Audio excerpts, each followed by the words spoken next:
Hey everybody, how's it going? I'm Chase. Welcome to another episode of the Chase Jarvis Live Show here on Creative Live. You guys know this show.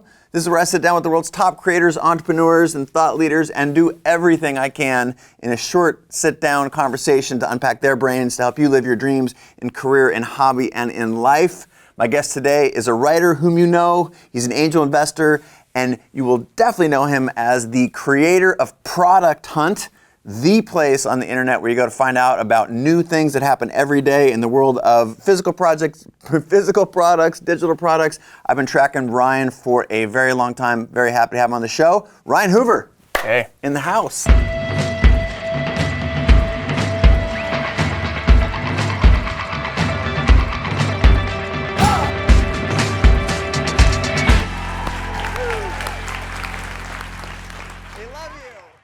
How's it going, Chase? Super good. We've been trying to make this happen for a long time. I know. Been a while since I saw you. Amsterdam. Yes, Amsterdam. Yeah, that was a fun trip. Yeah, I'm not a fancy person. It sounds fancy though when we say last time we saw each other.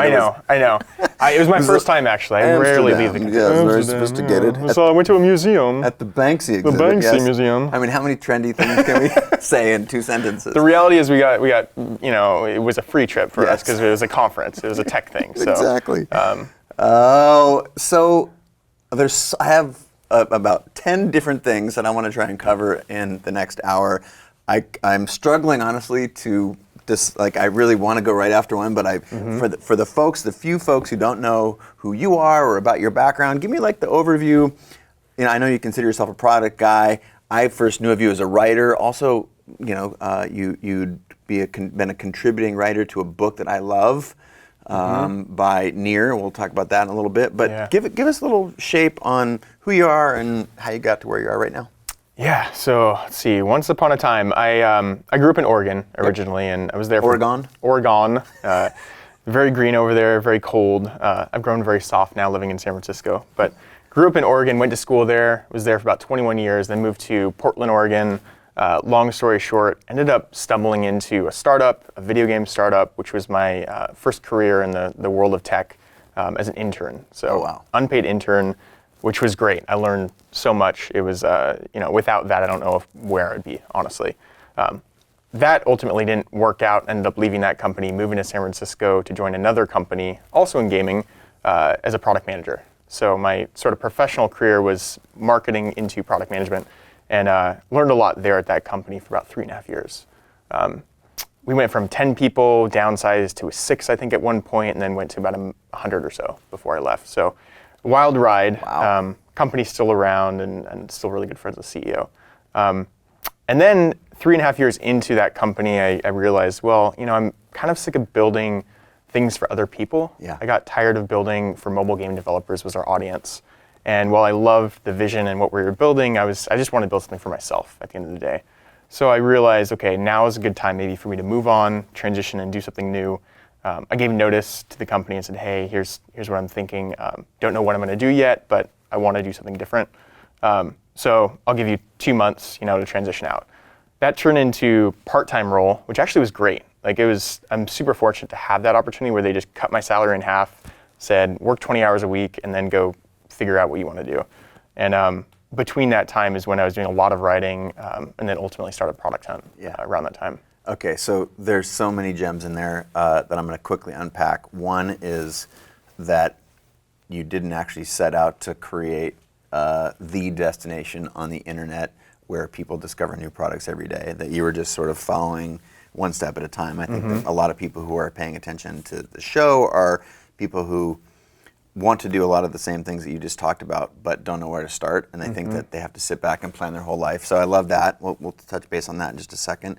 And the fact that you had this transition period, I think everyone else out there at home is like, okay, bet it all, quit everything, and go all in. And to me, it's one of the biggest sort of misunderstandings about the life of an entrepreneur or a creator is that you have to, to say that you're going all in, that's more of an emotional, spiritual journey because there's things like food and rent that or families, that actually get in the way. So, let's go to Product Hunt. How do you describe? Because for those of you who don't know, it's a very popular site, so there's probably not that many on the internet who don't know about it. But How do you describe it? I talk about like that's where I go to get new products every day.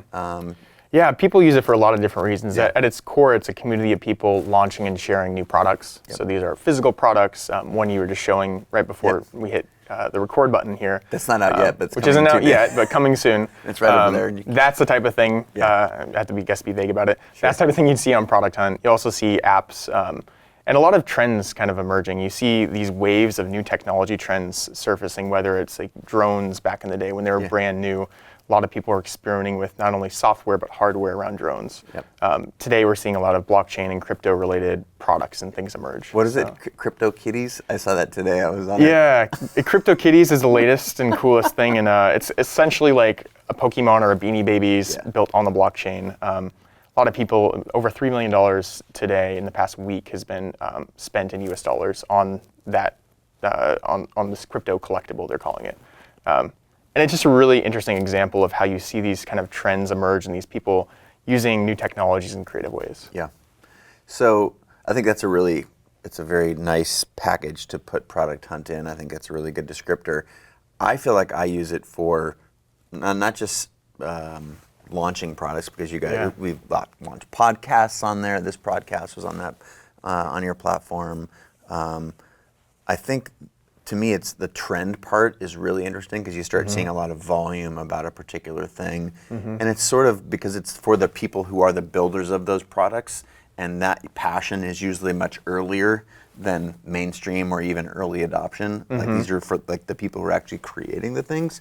So it has helped me in the past get into that. But what part of you is reflected in Product Hunt? Like, is it the curious part? Is it like, are you a gadget, are you a gadget geek?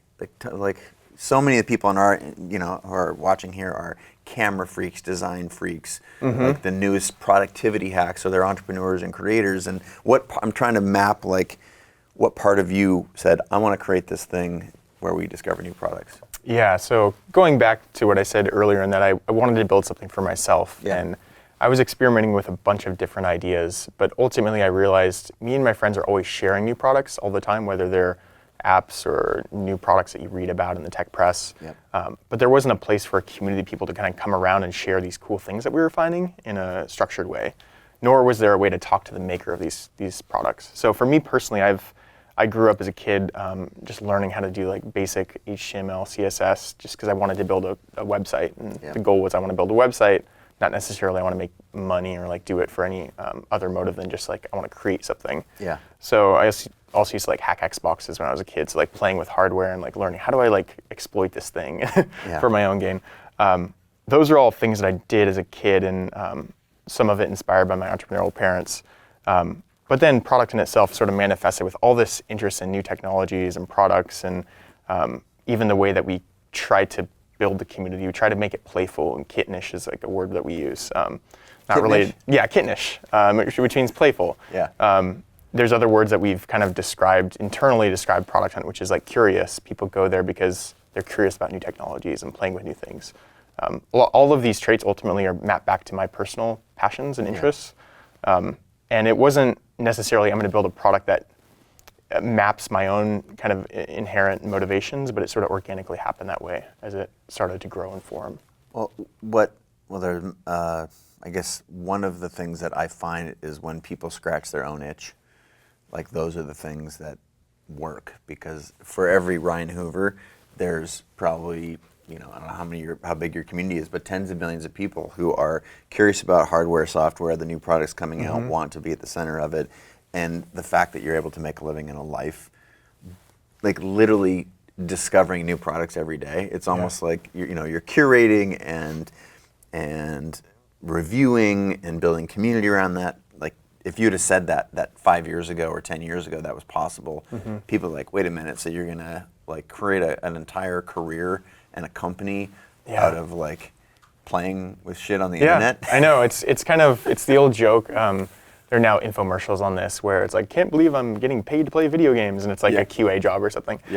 But the reality is a lot of these, especially early technologies or movements, ultimately start out by hobbyists or people who are passionate to explore a certain technology. My brother, I was just telling you earlier before this, my brother just finally got a job in videography. He's been doing jobs he hated for years, actually. Didn't go to college, but he found this passion in doing drone filming and editing videos, doing all this. And now he is able to do that as a career, which is amazing. So yeah, I think people who build things for themselves, that's not the only way to build a company by any means. Yeah. However, it's incredibly motivating, and one, you're probably more likely to stick with it when things get really hard, because they do. And two, you know the user, you are the user, and so it's a lot easier to empathize and build for that person if you are that person. Yeah, that's spoken. Folks out there, if you're watching this, then I'm looking at you, and if you're listening to this, then you should know that I'm looking at you. So there's another. I realize I'm bouncing around a little bit. I'm trying to like set up the base of the triangle, and then we're going to build up. But how did you create this thing? Because I think this is a group, and I talk about this a lot on the show. The group that's trying to go. There are people who identify themselves as creators or entrepreneurs or makers, and then there's a group that is, I'll call it creator curious, and they've got a safe job that provides for themselves and their family. But there's also that lack of fulfillment, and they're trying to find a way to bridge from where they are to where they want to be. Tell me a little bit about, so your story, you were younger, but you still didn't just quit what you're doing and go all in. Go back to that point you made just a little bit ago. How specifically, and as detailed as possible, did you create Product Hunt? So Product Hunt in some ways started years before Product Hunt began, which, it started off initially by a lot of you mentioned my writing. I'm not a professional writer. I actually hated writing back in high school. And I think it's because my teachers make me write book reports on books I barely read and didn't really like. But I loved writing about technology and user psychology and marketing and all these things which were usually based on observations or maybe conversations with people. So back in I think it was 2013, I ended up at the end of the year marking down like how many essays did I write, and it was 150 that year. Some of them very short, so it wasn't super long, but still 150 is a lot, and I was surprised by that. And a lot of that had, over time, over the prior 2 years, didn't have a massive audience, but at least enough of people following my writing or following me on Twitter, subscribe to my email list, my personal newsletter, where it built up some tiny bit of reputation, or at least an audience that when I did launch Product Hunt, I launched it into an audience of people who would at least pay attention and check it out. And also a community of people who clearly were into technology just as I was, because I was writing about tech. So Product Hunt, in many ways, it started well before Product Hunt was even an idea. And then one morning, the actual idea for Product Hunt was just, it wasn't anything, I didn't write a business plan. I didn't forecast my 5-year financial projections. Initially, it was just an email list in the beginning. And I wanted to create something that I could build very easily. I'm not an engineer, one, so I was forced to get creative. And then two, I just wanted something out there quickly. So I'm like, okay, how can I do that? Let me create an email list. Every day there'll be new products that are launching, and I'll see if people like this content. And that took about half an hour or less to set up, send it to the people that were following me on Twitter and other communities, and then that sort of organically started to grow from there. Great. So. And then at some point you did Y Combinator? Yeah. So this was, we went from email newsletter for about 2, 3, 4 weeks. People kept signing up. I thought you were going to say years, and then you said weeks. Yeah. Well, 2 or 3, 4 weeks, I was just having fun with this, and meanwhile I'm, again, in a good position where I'm making at least enough money to float financially in San Francisco. I was working 20 hours at Playhaven, and then kind of experimenting with this on the side. And take note, folks at home. Like that's the way to do it. Wait tables. Do something where you have more time, even if you have less money, because at the beginning when you're experimenting, you don't actually need money. You need time and space, mental freedom to pursue the thing. So I think that's key. So I keep. Yeah. I mean, and a lot of people, some are fortunate also to work nights and weekends on their projects when they're employed somewhere. You don't have to quit full time and go all in sometimes. So ended up working on that on the side, and 2 or 3, 4 weeks passes, and it starts to continue to grow, and I'm getting people emailing me saying, hey, I like that product in email. That's really cool. I'm finding cool stuff on there. And so it was a bunch of reinforcement saying, okay, people seem to like this, and I was having fun with it. So I'm like, all right, email is great. It's a great place to start, but we need to build this into a website, a community where people can interact. So I reached out to my buddy, Nathan Bashaw, who I'd known for a while. And over Thanksgiving break, this is almost exactly 4 years ago, actually. He and I were hacking together. He was building it, and we were collaborating remotely because he was back at his parents' place, and he had free time. So it was like Thanksgiving break. And we built the site and launched it to some beta users, got their feedback, sent them wireframes, getting them involved in the process. And then we eventually launched it shortly after that in December, the website itself. So total time from start to finish on the website was weeks?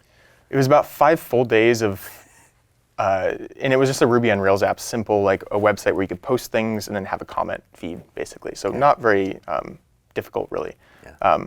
But yeah, about 5 days roughly, and then we had maybe 5 to 10 days of beta testing. And this was about 100 people where we would manually, I'd be emailing each one of them one-on-one, getting feedback and getting them, ultimately bought in and excited about what we were building. Yeah. You don't need thousands of people on day one. You just need 100 people who love what you're building. And a great way to do that is just being very community focused and like very personable with those people. So combination of people I knew or people who were using the email. And then so we launched that, and then the website, kind of the fast forward, over the course of like 3 or 4 months, it just kept growing and we kept working on it. Again, still a side project, not even incorporated or anything. And then it was a time where we're like, okay, well, it's been 5 months, thing is growing, I could see where this could go. What do we do? So that's the big question is, do you raise money? Do you build a team? Do you keep it a side project and make money on like job postings or some other revenue stream? And then that's when I started talking to YC around that time, Y Combinator. Okay. What's that like? So my path towards Y Combinator, our path towards YC was unique in that, ironically, we're building a product that is for people in technology and for startups. So in some ways we had an advantage in that they already knew about Product Hunt, and their YC companies in that prior batch were actually using it. They were using it to launch. And yeah, a great little meta reflexive thing there. Yeah. And so it started circulating inside of YC, and then I got a DM from one of the, Nicholas, CEO of Algolia, DMs me, is like, hey, have you thought about Y Combinator? Gary Tan would love to meet you if you're interested. And at the time, it was like right at the moment where I'm like, what are we gonna do with this thing? Like, do we raise money? Do we build a team? Do we not? I wanted to be very careful because once you raise money, it's not like you can be like, actually, never mind, here's the money back. Like, I want to do this other thing. So you got to be confident. Yeah. So at first I was like, I would love to meet Gary. I want to get his thoughts and feedback on it. So met with Gary, and then after that he connected me with Kevin Hale and Kat and Alexis Ohanian. So I spoke with all 4 of them before applying to YC. And the impetus was really, I just want to get feedback ultimately and understand just their perspectives. They built companies, like Alexis built Reddit, one of the largest websites in the world, very community focused, obviously, property. So I'm like, if anyone's gonna know what to do or have good advice, it's gonna be Alexis. So spoke with them and then decided, YC be the best place for us to kind of kick off and make this a real company and build a team. And then just ended up applying, got an interview, and ultimately got in, so. Yeah, there's an element of mentorship there that I love, which is you're finding people in the community who've done something bigger or first or similar to the thing that you're aspiring to. Mm-hmm. And that's just a recurring theme that I can't, like, of the 150 people who sat in the chair that you're sitting there, like there's like 145 of them who said that same thing, that role, that mentorship that I think maps to the story that you just told me. Yeah. Do you feel like you have, outside of YC, do you still keep a mentor? How do you think about mentorship, and what role does that play for you? Yeah, I think for me, mentorship's always been somewhat organic. I never said, hey, like emailed someone, do you want to be my mentor? Because that is scary, right? It's like, hey, we're gonna date for the next like X years. Yeah. Like, whoa, bro. So I don't have any official mentors, let's say, but I do have a lot of people who are older and more experienced than I do, who helped me in the beginning and still help today. And in fact, like Nir Eyal, who I connected with and admired his writing for years, I just actually cold emailed him and just like told him, hey, I love your writing. I'd love to meet sometime. And it was kind of, that's how our relationship started, and that ultimately turned into helping him write his book. But yeah, in terms of mentorship, I think the way to approach it in my mind is always identify who can you learn from and try to create value for them in some way, or just be casual about it. I've received emails where people are like, "Can you be my mentor?" And I'm just, I don't. It's the first contact I've had with them. It's like, I can't say yes to that. Yeah. I don't know you. And anyone who's probably being asked to be a mentor also has a lot of other commitments to other people. So it's a hard ask. So all that's to say, like, mentors and people who can teach you things and help in different ways are super important. I actually met with a person I've known for years, and he's thinking about starting a company now, and we met up, and I had flashbacks to 4 years ago when I met up with like someone like Josh Ellman, who I had similar conversations with. I was like, "Hey Josh, should I start this company? Yep. Should I join a company? What should I do?" And he was helpful in thinking through that and making connections to other people, like lawyer Josh Cook at Gunderson and others who helped along the way. Josh Ellman, for the record, early product at Twitter, Facebook, and LinkedIn, right? Yeah. Mm-hmm. He's a partner at Greylock, which is they're an investor in Creative Live. Known Josh for a long time. Amazing. It's like we set that up or something. Yeah. It's like no, but I think that the concept of mentorship when you're creating something new and ideally useful is so critical. Yeah. I'm a huge fan of the casual. I think use mastermind groups and other things where you can create more accountability for yourself, and the people who've actually done the thing. Like, the reality is that they don't have formal mentorship programs as humans. You know what I mean? Like, okay, I'm taking 6 mentors and we're going to march them through. But there are more structured things like Seth Godin's Alt MBA and or mastermind groups, whatnot. But it's interesting to hear how that's played a key role for you. So. Well, again, there's several things that was important for me to have you on the show to discuss. One of the most important, which I've admired in you for a long time, and I think hearing how you think about this will really benefit the people on the other end of the show here, people who are listening in and watching. You watch how stuff is launched every day and have for years and years. And presumably, you've seen it done really well, and you've seen it done poorly. And this community is a community of makers.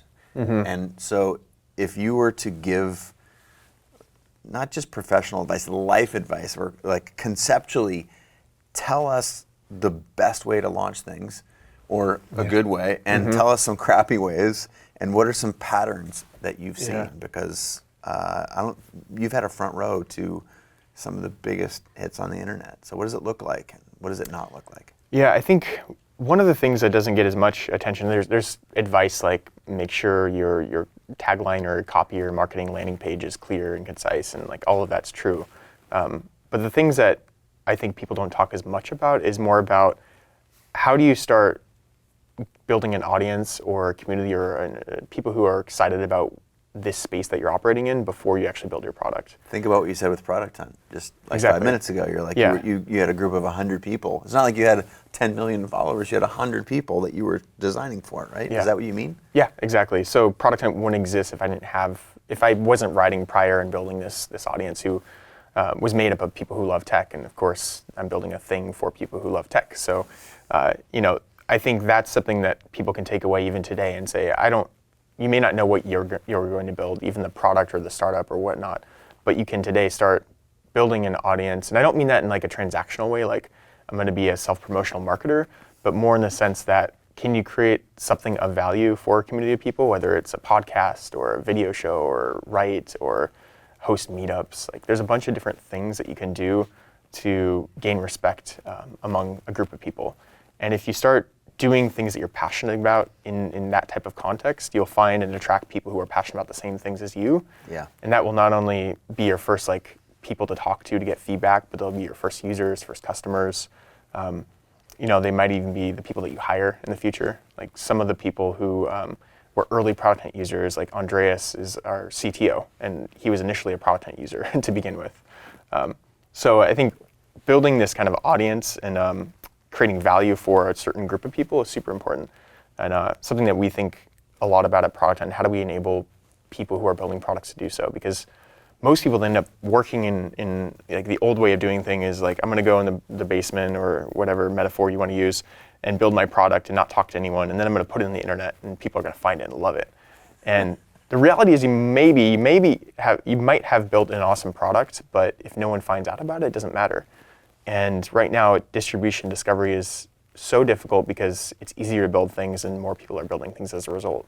So in some ways, it's like flip it around. Think about how do you find an audience and build an audience before you actually build a product, is how we think about it. And what a lot of folks don't know is like that's why Creative Live exists in large part. Like we facilitated, I was a photographer. Yeah. And had built incidentally an audience around photography, just because talking about photography and sharing trade secrets and helping that community be more open, and incidentally created a large social following, and that was on the backside of like, hey, and we built this other thing for you because we heard that you guys want to learn, so here's a bunch of photographers. And you built credibility. You also probably had a pretty good idea what they needed and wanted because you literally have been talking to those people for years. And you're a part of that community. I think that's embedded in your advice there was, these are your people. And this is a great thing also to do on the side. Like if your side hustle while you're employed full-time at fill in the blank can be building community around the things that you care about. And building is both, it's like, it's creating something for that community, but it's also participating in it, right? So it's how did you get into products? Like what did you do specifically, tactically to build that community? Where did you go? What did you do? Was it physical, digital, both, neither? Yeah, actually both. So let me go through the list. I mean, there's writing itself. So writing about technology, and what I loved to write about was looking at new products like Tinder in the early days, and I just scratched my head and be like, why is Tinder so compelling? Like, what are if you're to break down the components, like from a psychological perspective, like what about even the subtleties of the card swiping feature makes this engaging? Stuff like that. Some posts no one really read, some of them read by thousands of people, but when you keep doing it consistently, you start to build up some reputation and audience there. Also did brunches and meetups, like very small gatherings with other mainly founders or other entrepreneurs. How did you find them? Mostly Twitter.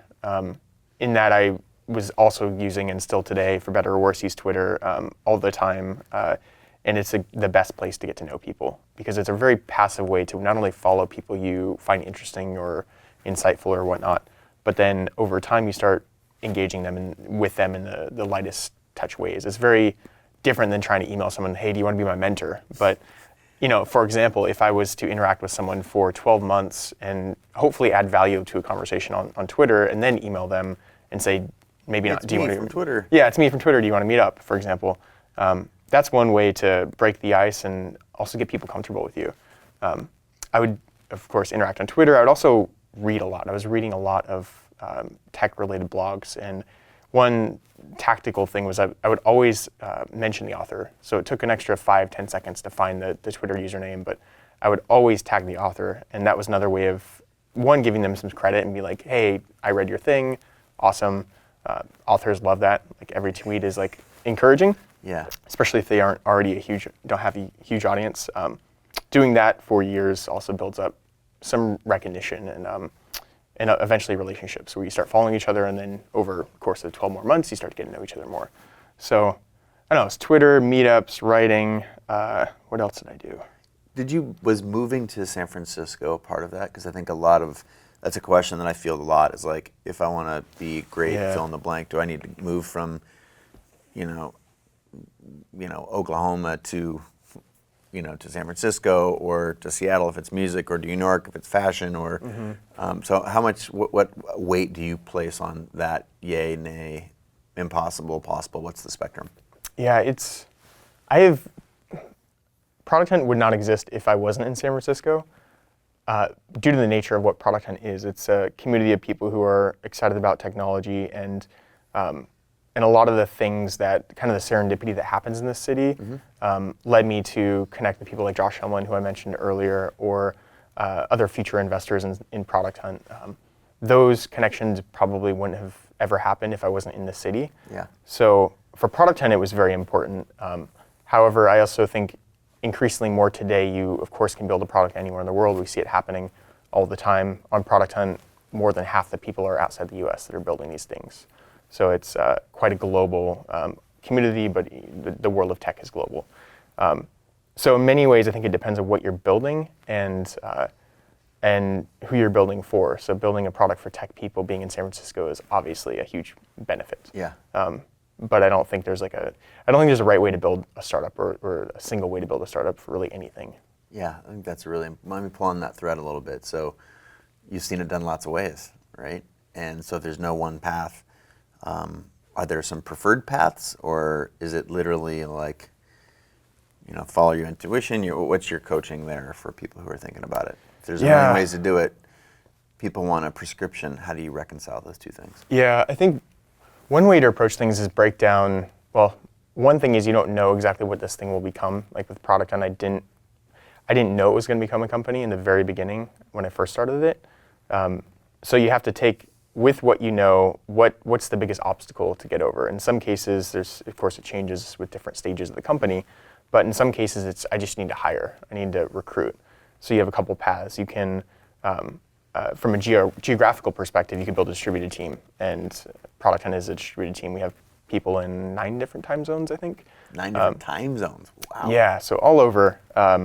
That's one way of approaching it, but other people might prefer building locally. So if you're building locally, how do you, if you're in San Francisco, you have a lot of talent, a lot of amazing people to connect with. If you're in Eugene, Oregon, where I was born, not many people in technology there. Yeah. To build a local team would be very difficult. So I think in some ways you could just dissect what are the problems or challenges as I'm progressing. If the next challenge is fundraising, if that's a path you want to go down, again, you don't have to be in San Francisco. You could travel and live remotely, but being in San Francisco makes it a lot easier to raise money in general as a technology company. So you're tackling sort of the biggest challenge, like what's your biggest challenge, and then tackling that. Yeah, or if you're like a media company, being in LA has a lot of advantages too, because there's a lot of people who are experienced and capable in those cities. And then there's a lot of serendipity that happens when you're in the hubs of the core market. So like in New York with finance, for example, and SF with tech, LA with media and entertainment. Yeah, and not required, but I think again, cultivating that serendipity, and again, it goes back to physical community. I talk about it as the other 50%, like making stuff and publishing it and getting people in the internet to know about it. But there's this other 50% of like, what are you doing to participate in the community? Are you contributing to blogs? Are you commenting? Are you following people and being a part of the physical and the digital, like going to conferences? I think it's huge, like faces and names and all that stuff. Even if that example that you gave earlier of like communicating with somebody for 12 months on Twitter makes you infinitely more likely to help them if they make an ask 12 months from now and you've seen their name in your feed every day for 12 months. Like that's a powerful tool. Yeah. And I think the best way to get to know someone is in person ultimately. So, and I think I try to avoid conferences actually in general just because I find it very costly from a time perspective. Yeah. And it's usually not as intimate of a connection.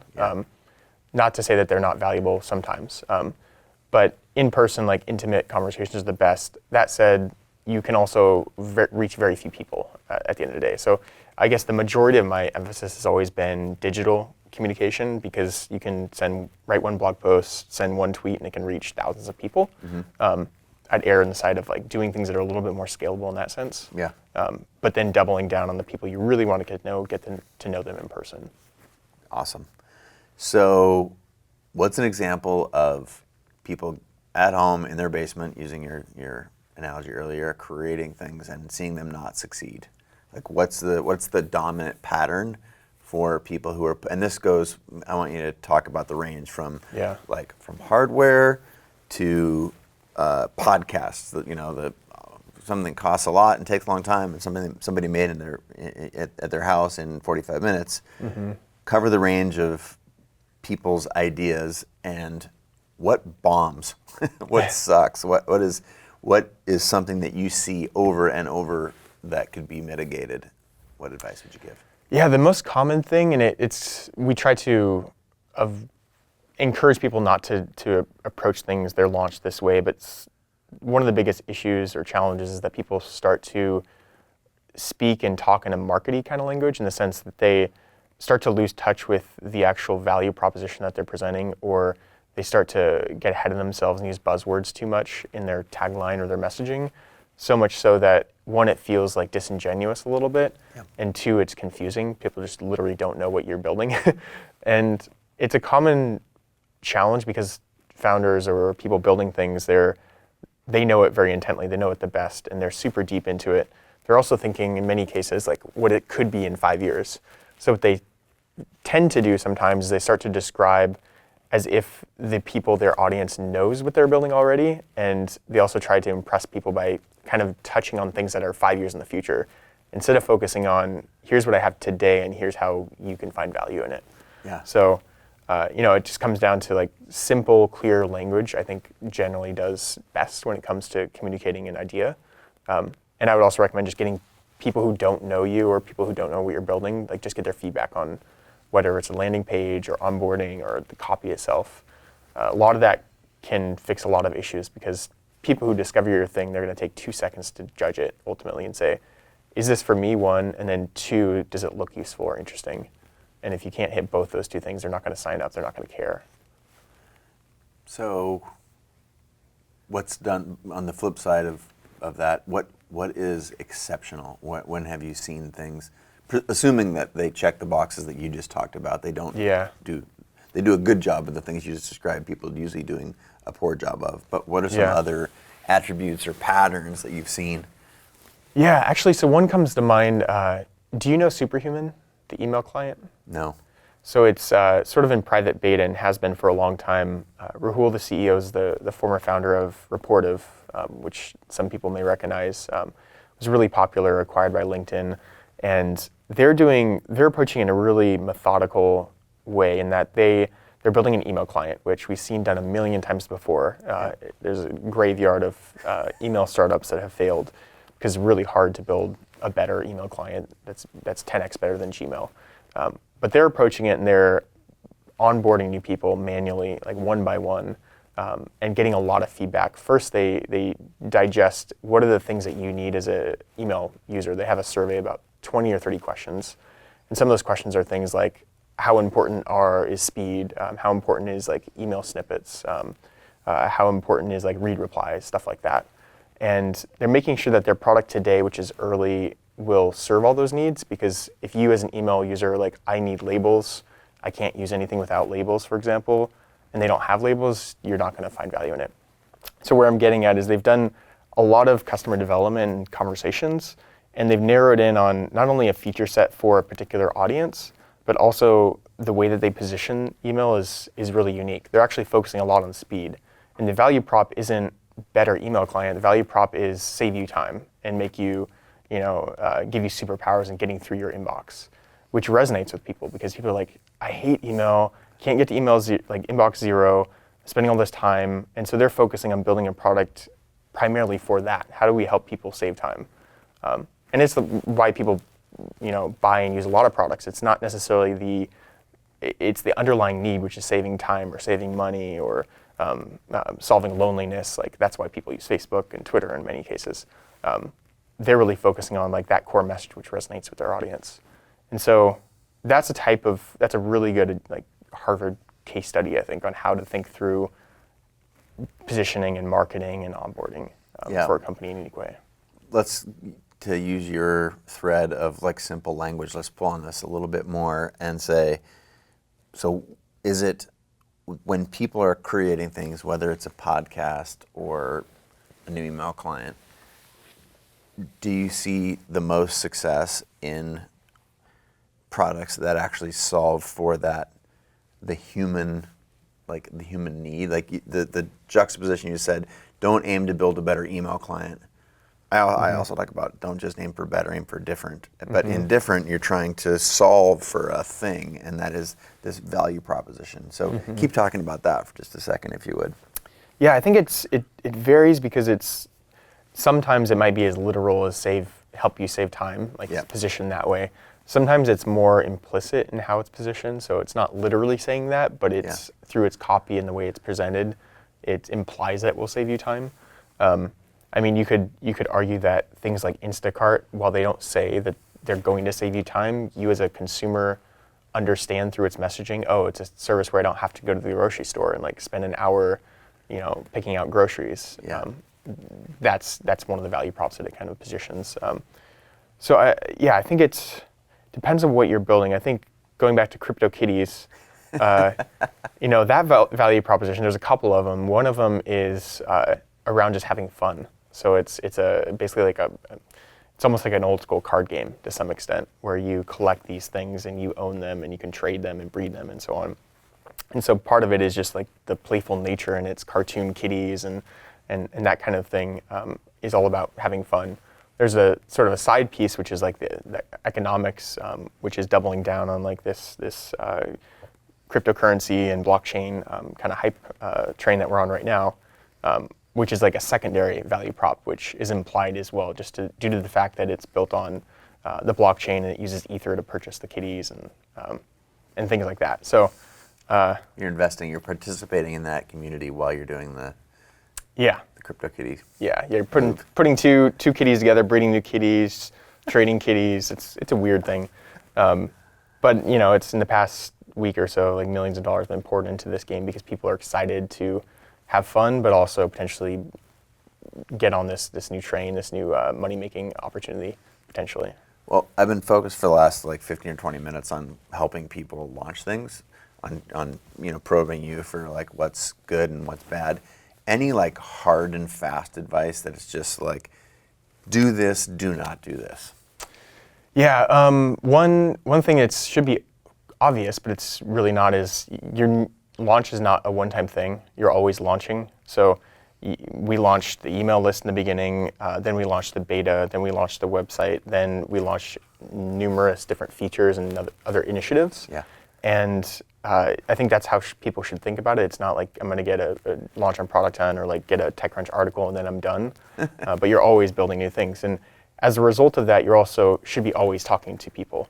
And so we at Product Hunt, we have feature flags and we have beta users, and we're always experimenting with both the qualitative but also quantitative side of things to get feedback on new things that we're building. Yeah. And in fact, this weekend, I haven't pushed it out yet, but I'm MVPing a new idea that we're experimenting with, and I'm planning to use like a Typeform survey and like Quip, just like a document tool to identify behaviors and see if people will use like this MVP, which is not even using any software, just out of the box tools. So by MVP, for those of you who don't know, minimum viable product, basically you're going to launch something very simple and do a little testing and try and get some feedback over the weekend. Yeah. So you're still launching, still talking to people, paying attention. And I think we're talking about this right now in terms of launching products because that's, I think, appropriately your bias. But the same is true for like new series of photographs, or new series of paintings, or a mini documentary series, or what's embedded in everything you've said is like communication with other humans. Like this idea of going in a bunker and building something and coming out and saying, ta-da! Yeah. That's just fiction, right? And also it's everything you create or are working on can be an opportunity to get feedback, but build respect or some engagement with people. So going back to my brother, he's published dozens, maybe hundreds of videos on YouTube and Facebook and Instagram. A lot of it's just footage he's been playing with for fun and building on his own. And then now he just got a job, and that's solely because, one, he's built the experience and the talent to do so, but two, he has a portfolio that he's been showing. I've talked to some people in more of the creative fields who are like really nervous to share their stuff. They're like, talked to this one guy who has some like pretty good music. I'm like, I was bobbing my head to it, and I'm like, you should publish it. And he's like, he doesn't want to. He's too nervous to. I'm like, don't worry about it. I mean, worst case scenario, no one will like read it or even care, and they're not going to say anything. Right. If they hate on you, it actually is probably a good sign. It means that they're like paying attention. So I think that's a theme that I think people can take away is like just be okay with sharing openly. And then more on the technology product side, a lot of people are secretive. They're like, oh, I don't want someone to steal my idea. I think that's not your worst fear or concern. At the end of the day, you have a lot more problems other than someone stealing your idea. Yeah. I think it's more advantageous to share and get feedback and talk to people rather than be secretive and stealthy. Yeah, I've had people ask for, lots of people, 100,000 probably, asked me to sign an NDA to give them feedback on. They're like, wait, you want me to do some work for free to help you out? You want me to sign? Like, dude, people don't care. Okay, they're too busy, and for the amount of passion that you have to actually stumble across the person who happens to be building the same thing is going to take your idea and leverage it into theirs, it's somewhere around zero. And by contrast, what this trend that you've seen of someone who's watched hundreds of thousands of products being launched, like a theme is communication, sharing, getting it out there. Yeah. It's again, there's no right way to start a startup. There are certain companies which should maybe be stealth, but the majority should not.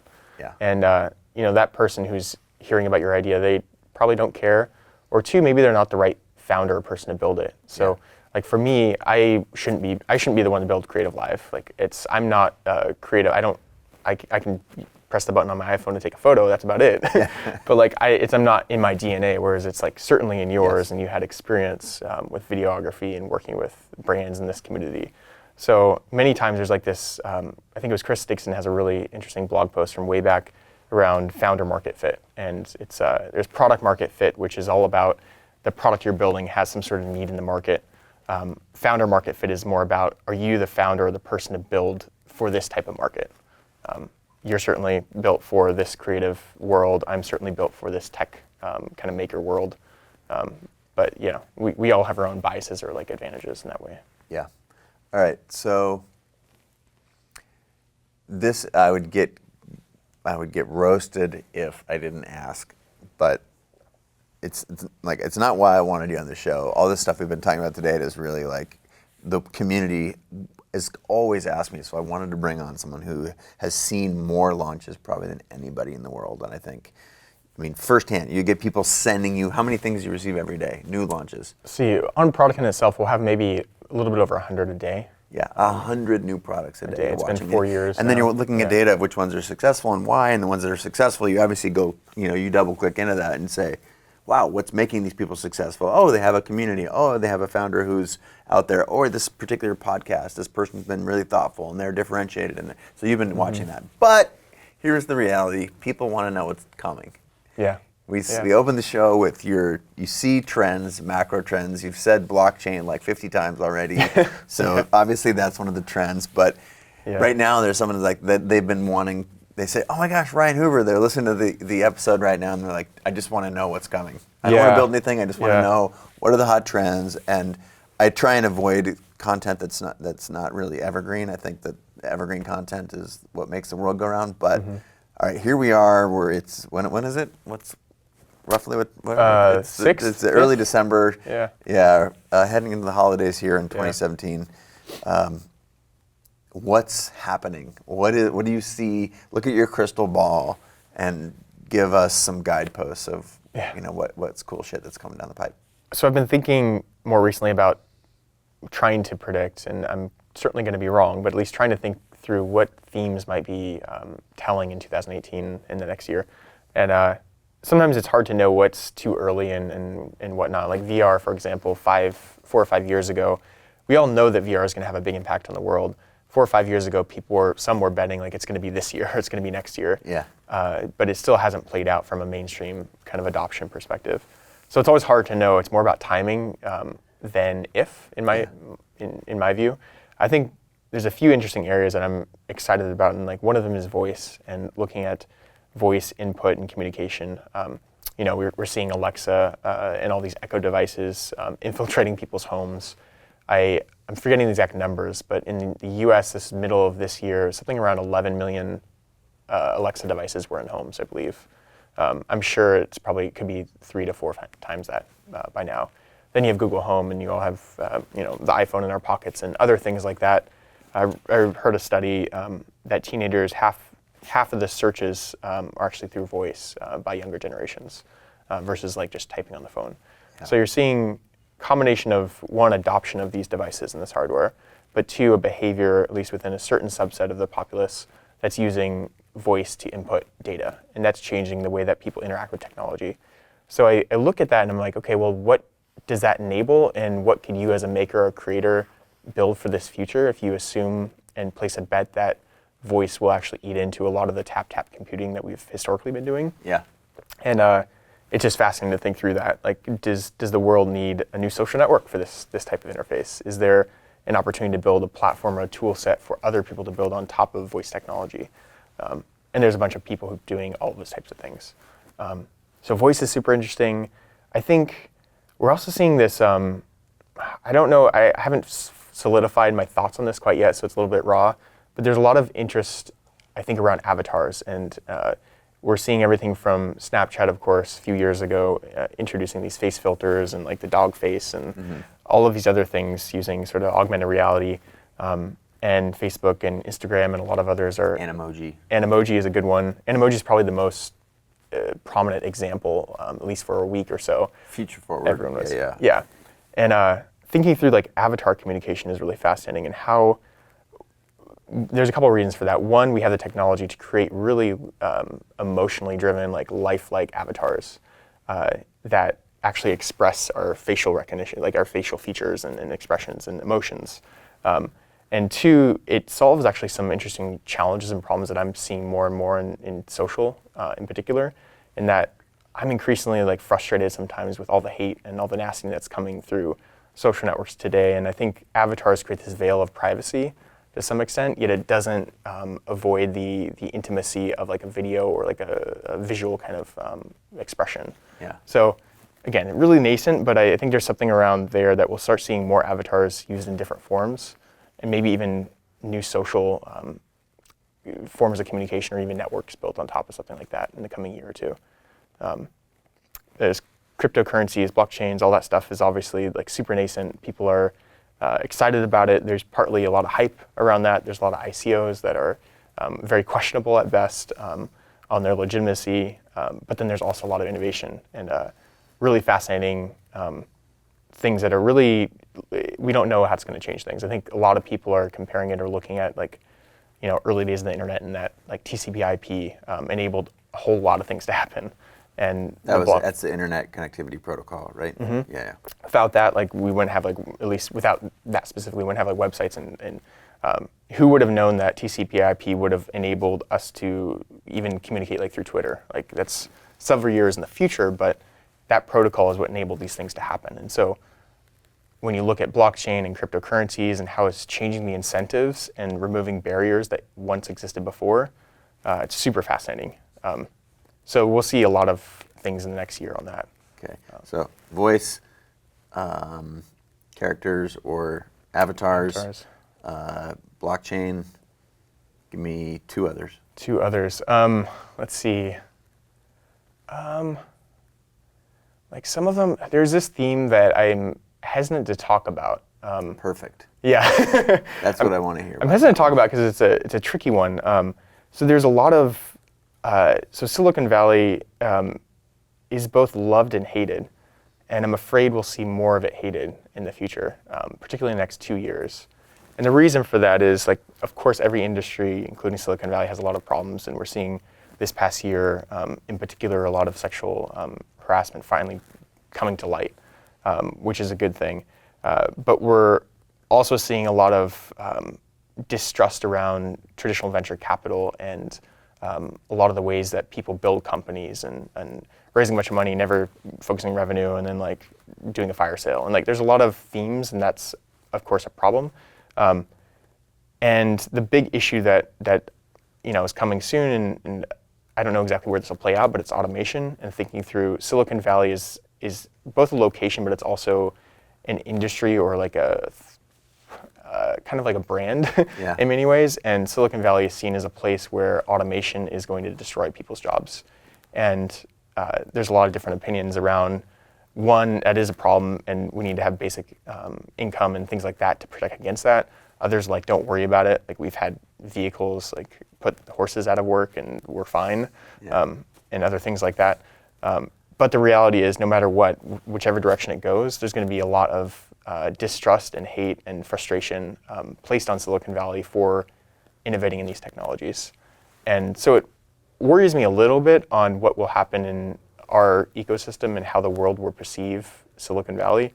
And I haven't mentioned all the other problems it has because that's a longer discussion, but I'm generally an optimist. I'm always one that believes we should be responsible, but also always push forward technology. Like, and technology has also always been with us. Like this jacket, this is technology to some extent. Like we didn't have like this types of ways to create this thing. Elastic like wrists. Right shoes, there. like we didn't used to have shoes. This is technology. Yep. The world will always progress technologically speaking, and Silicon Valley has traditionally been the hub for that.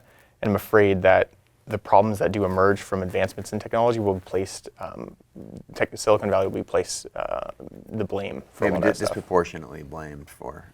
Yeah. Is it justified? This is what you're wrestling with. Yeah, it's hard because part of me,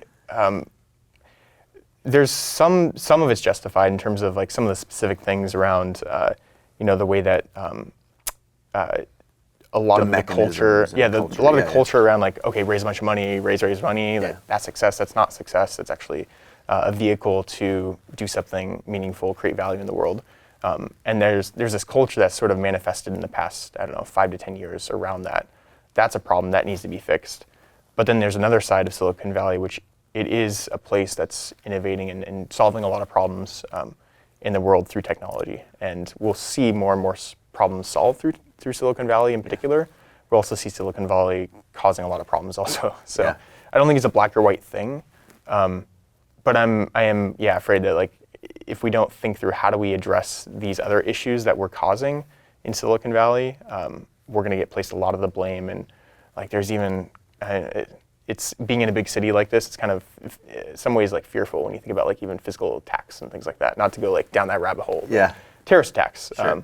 Anyway, it's something I think about a little bit. I don't know the answer, unfortunately. No, that's good. I want things on the show that are raw and not fully baked yet, not fully processed. Yeah. Along those same lines, like what are some things that we're in the same community, we've known each other for a few years, and you're very, we've talked this, for the previous like hour almost about sort of being open and having community and whatnot. Mm-hmm. So what are some things that people wouldn't know about you that would be surprised to find out in this episode?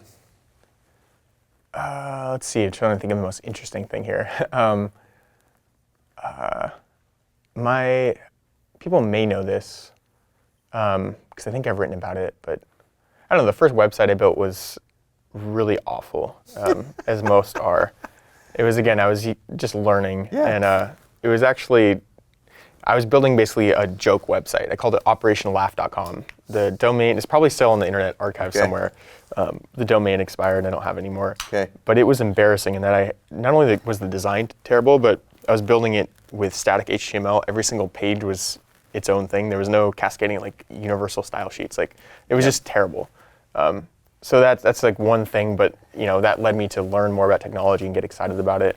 Let's see, what else do people not know? I almost, at first I didn't know what I wanted to do in school, in business school. I was thinking, I'll just work for my dad's company, which is in the recycling, waste management industry, which love what they're doing. They build an amazing business, but I mean, gosh, if I was doing that right now, I'd hate myself. So there's always those moments where, I think people can empathize where you don't know what you want to do, and maybe you try to go for like the least difficult path, which for me was like, work for my dad's company.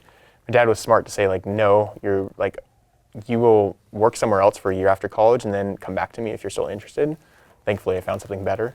But I think that's something that I took away is like trying to play around, be creative, and discover what you actually want to do and not settle is an important piece. All right, you have to keep going on that one because that's good. So, not settling. What, do you see people settling? Do you see people making things that they don't really want to make? Like, what made you say that? What made you realize that was an important thing for you?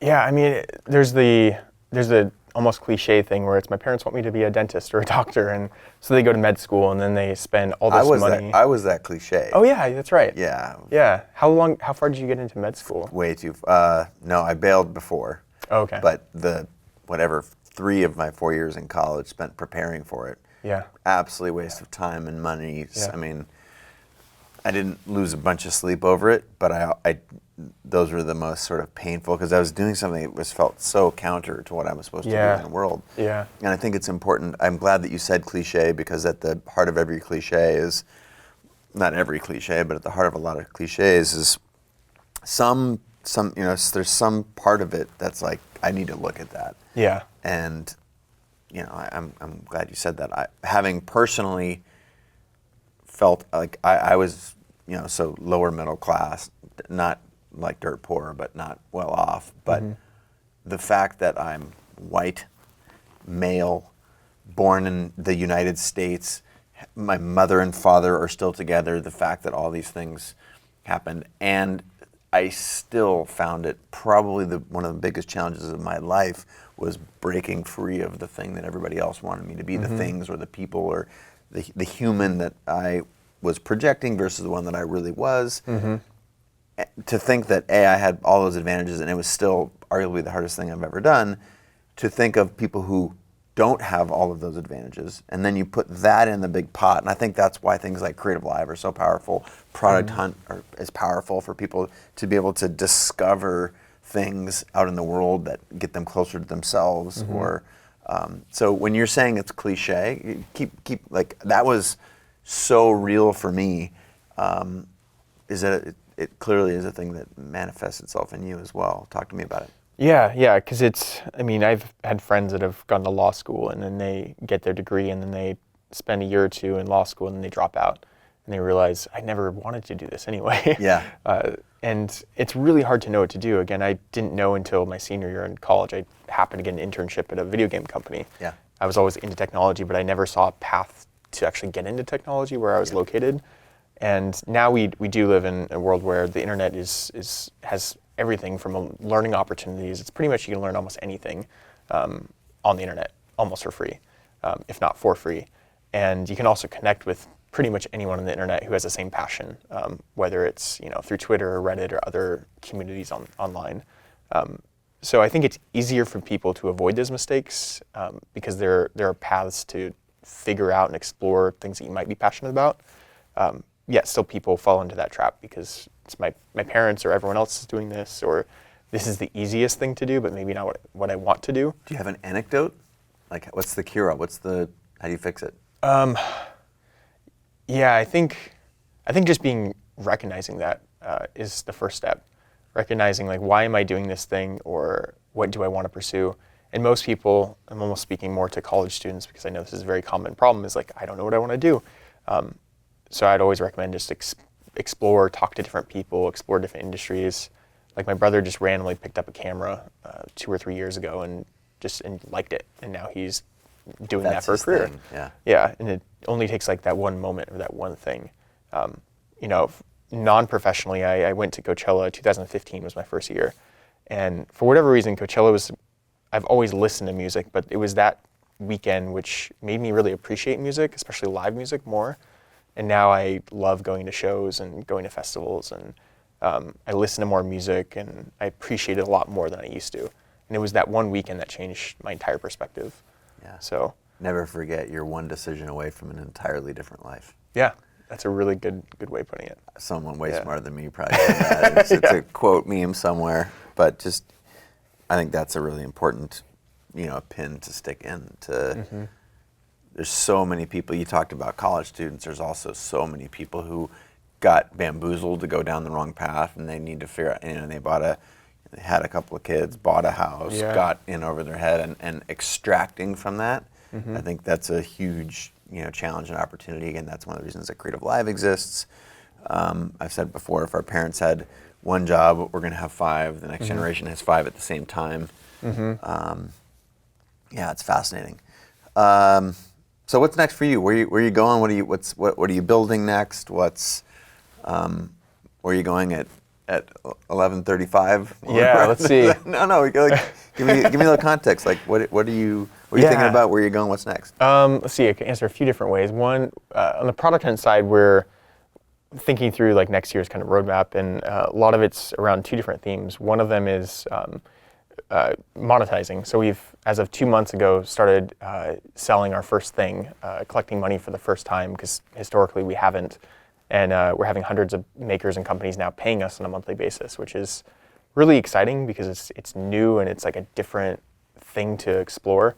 And then on the other side, we're also experimenting and exploring like, okay, Product Hunt is the best place to see what's new in technology, and every day you click on Product Hunt and you just like, it shows you cool stuff, things that you would never search for because they didn't exist yesterday.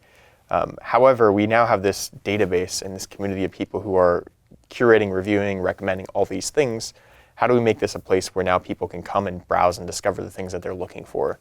So Christmas is coming up. If you're like, okay, what should I buy for my mom, for example, for her home? There should be a place where you can discover all the coolest smart gadgets, for example, for the home. If you just got a new Android phone, like what Android apps are like the best for photography lovers, for example. So there's a lot of that which is changing and actually building more for a mainstream, bigger audience, to be honest. Like more people have that problem than want to just discover what's new in technology. Yeah. So that's the Product Hunt side. And then also been doing some investing as of about 6 or 7 months ago. Raised a small fund and investing in early stage companies. Doesn't it make so much sense? Like you see them first, why not be able to put a little bit of your own money behind them, or your money plus some other folks? Like that seems radically intuitive. Yeah, it's actually going back to your question, like something that people may not know about me. During the whole transition from Playhaven into Product Hunt, around that same time I was looking at maybe entering VC because I naturally am like, I love new products, I love technology, I like talking to founders. Maybe I would enjoy doing venture capital. I ultimately didn't do it at that time. Now I feel like I'm in a good position and have more experience and credibility to invest in companies. So doing that, which is really fun. My favorite part about it is it's an excuse to learn about different industries. One company I invested in is in the shipping space, which, like, truthfully, I don't know much about shipping, and now is basically a motivator to learn more about it and understand the industry more. Is it Ship? No. Ship is the product that we built, which is unrelated to shipping, but it's got a really cute Sailor Kitty mascot. But yeah, there's just these opportunities to talk to these founders who are building early nascent companies, some of them even pre-launch. And so that's been really fun and a learning experience for sure. So we talked about a few things that people would know about you. There's a couple of things, or what's next. It's my goal to have this be the definitive interview with you on the internet. So now pressure's on. Yeah, no, it's just like, that the Product Hunt community, that you personally, like, there's been a lot of professional talk. What drives you personally, privately? Like, is it sort of recognition? Is it awareness? Is it discovery? Is it learning? Like, I'm trying to unpack some of the attributes of the people who are on the show. So what are some of your personal attributes that you think have created what people see on the internet and how you think of yourself? Mm-hmm. Yeah, there's a lot of motivators, I think, with anyone in anyone's job or career. I think there's some of it's frankly, there's some of it's like proving and building credibility in something. So, going back to the monetization piece, my goal is for our business unit at Product Hunt to break even, to cover our costs next year. And it's both my goal and the team's goal, but it's partly my goal because I want to accomplish that. I want to check that off as like a founder. It's like a milestone is now you're floating at least. Then the next goal is figuring out how to make more money. But that's partly it. I think also the somewhat cheesy but real answer too is that I also really enjoy those warm, fuzzy feelings when you help someone. And to articulate that, I mentioned earlier, I met up with a guy who I've known a while, really young guy, 21 years old, thinking about starting a company. And he's been building products for a while. And he asked me, he's like, Ryan, towards the end of our conversation, he's like, why are you helping me? And I was like, that's interesting. That's like, let me think about that. Like, I hadn't thought about like asking myself that. And a lot of it really was around, I saw myself where you are 4 years ago, and I want to just genuinely help you and see you succeed, because I feel like that's the way other people treated me. Going back to Josh Ellman and so many other people like Near and others, they helped me when I was at that stage. And so those feelings of like, having a small part in maybe someone's success or helping them in some way. And it could be through meetings, could be intros, could be funding. That's why like funding and investing is such an exciting thing to do now, to like extend the ways that I can help people. So a little bit cheesy, but it's authentic in that I hopefully at the end of the day like want to have a legacy of helping people do cool things and build valuable products and companies. Amazing. Thank you so much for being on the show. This is an amazing, amazing studio, by the way. Like most of the interviews I've done have been like some sort of omnidirectional mic in a conference room. And you got the tinny, Yeah, this is pro. We do it right here. It's pro. It's pro. Thank you so much for doing what you. I've got so much joy from Product Hunt. Discovered new things. Been on the brought new products to you that the Product Hunt community has found joy, and we've learned a lot just through upvoting and downvoting in the comments. You're on things. Product Hunt Live a long time ago. Yeah, way back in the day. Way back, that was a long time ago. Yeah. Well, congratulations on what you built. Extraordinary. How do people follow you? You're at Hoover, right? Yeah, RR Hoover actually is my Twitter username, and also the same thing on Snapchat and everything else. So. RR Hoover. Yep. Awesome. Thank you so much, cool. Bud. Really Thanks, appreciate Jason. it. Appreciate it. See you tomorrow.